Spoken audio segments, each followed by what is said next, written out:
Last Thanksgiving, I pressed the self-clean button on my oven. 2 hours into the cycle, the kitchen went quiet. No fan, no light. The door locked shut and would not open. The oven was dead. The repair quote was $280 for a button I thought was free. The cheap way to clean an oven works better than that button, and it costs about $1. I tested 7 methods to prove it. Stay with me on this one. The self-clean cycle is the most expensive free feature in your kitchen. Running it looks like it costs nothing. But that cycle heats your oven to around 900 degrees. That is hotter than a pizza oven. Your oven was built to bake at maybe 500. For 3 hours, it runs at nearly double that. The grease burns to ash, yes, but so does the wiring behind the back panel. Appliance repair shops have a name for the weeks right after a holiday. They call it self-clean season. A new thermal fuse, a new control board, a service call. That runs anywhere from $100 to $500 for a feature the salesman sold you as a perk. The math does not add up. Here's why the cheap way actually works, and it's simpler than you think. Oven grease is acidic. It is burnt food, animal fat, and carbon all baked onto enamel. Baking soda is the opposite. It is alkaline. When you put an alkaline paste on acidic grease, it neutralizes it and loosens the bond holding it to the surface. That is the entire mechanism. Baking soda is also a soft abrasive. The crystals are hard enough to scrape carbon, but soft enough that they won't scratch glass or enamel. Arm & Hammer, the company that has sold this powder for over 150 years, says the same thing on their own website. Alkaline powder, acidic grease, 15 minutes. The self-clean cycle uses 900 degrees to do what a $1 box does at room temperature. Same result. One of them just doesn't risk your control board. So I ran the test. 7 greasy oven panels, same grime, same baked-on year of cooking.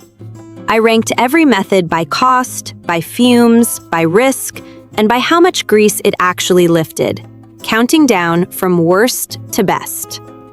Number 7, the worst one, the self-clean cycle. The button this whole video is about. Does it clean? Honestly, yes. The grease burned off completely. But running it cost me an oven, $280 to bring it back. The cycle hits 900 degrees and holds it for 3 hours. Your wiring, your door lock, your control board all sit there and cook. A blown thermal fuse is the most common casualty. The most effective clean in this video, and the one I will never use again. Dead last. Number 6, easy off heavy duty. This is the yellow can. Bottom shelf, cleaning aisle, Walmart. The active ingredient is sodium hydroxide. Lie. It works. It was the strongest grease cutter I tested. But read the can. Corrosive. Will burn eyes and skin. Wear long rubber gloves. The fumes were bad enough that I needed every window open.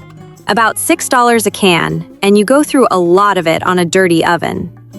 And here's the part that surprised me. The label says, do not use it on self-clean oven coatings. So the strongest cleaner on the shelf is banned from the fanciest ovens. It works, but you're spraying drain chemical inside the thing you cook food in. Number 5, the fume-free version of the same brand. No lie, about $5 a can. No gloves, no eye-watering fumes. That part is real, and it is genuinely nicer to use, but it is weaker. On baked-on carbon, it took 2 coats and a lot of waiting. On fresh grease, it was fine. The real problem is that it is a recurring purchase. A can a month is $60 a year. To clean something a $1 box also cleans. Fine, just not cheap over time. Number 4, plain white vinegar in a spray bottle, about $3 a gallon. The internet loves this one. I wanted it to win. It did not. Vinegar is a mild acid. It is excellent on water spots, on glass, on light film. On baked-on grease, it just sat there. I sprayed, I waited, I wiped, and the carbon was still there. Here's where it earns its place, though. It is the perfect finisher. A vinegar spritz after the baking soda leaves the glass streak-free. Weak alone, useful as the last step. Number 3, the steam method. $0. You put a bowl of water in the oven, heat it to about 250 degrees, and let the steam loosen the grime. For a lightly dirty oven, this is genuinely good. The steam softens fresh splatter and it wipes right off. But on a full year of baked-on grease, steam is not enough. It softened the top layer and left the hard carbon underneath. Free, gentle, and easy on the appliance, just not strong enough on its own for a really dirty oven. Number 2, the famous one. Baking soda and vinegar together. The fizzing volcano you have seen 100 times. Here's what the fizz is actually doing. Almost nothing. When the alkaline baking soda meets the acidic vinegar, they cancel each other out and turn into salty water and gas. The bubbling looks powerful, but chemically, you just neutralized both of them. It's still cleaned because there was enough leftover baking soda to scrub with, but it was messier and not one bit better than baking soda alone.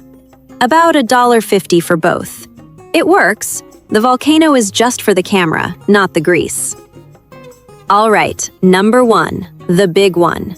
The method that beat a 900-degree cycle, using a box that costs about $1. Plain baking soda paste, left overnight. Here's the build. Took me 10 minutes, should take you about the same. You need 1 box of baking soda, Arm & Hammer, the orange box, about $1.50 at Walmart. The store brand is even less. You need water, a spray bottle of white vinegar for the finish, and a pair of gloves. Step 1, pull the racks out. Step 2, mix about half a cup of baking soda with 3 tablespoons of water until it's a paste, about the thickness of toothpaste. Step 3, spread it over every greasy surface with a gloved hand. Avoid the heating elements. Avoid the fan vent. Step 4, close the door and walk away. 12 hours is ideal. Overnight while you sleep is perfect. Step 5, in the morning, wipe it out with a damp cloth. The grease comes off with it. Step 6, spray the vinegar to cut the last white residue and wipe one more time. That is it. Now, here's the part I was most curious about. Let's see what the numbers say. I weighed the grease and ash I pulled out of each oven panel. The self-clean cycle removed everything, 100%. And it cost me an oven. Easy off heavy duty got about 95%, with gloves, fumes, and $6. The baking soda paste, left overnight, got about 92%. 92% of the grease, for about $1, with no fumes, and 0 risk to a single part in that oven. The gap between the lye and the baking soda was 3%. The gap in price was $5 and a pair of gloves. The gap in risk was an entire appliance. I didn't expect it to be that close, honestly. 2 things before you try this, because I'd rather you hear them from me. First, baking soda paste will not clean a filthy oven in 15 minutes. The 15-minute version is for light grease only. For a year of baked-on carbon, you need the overnight soak. If you rush it, you'll be disappointed, and you'll blame the method instead of the timing.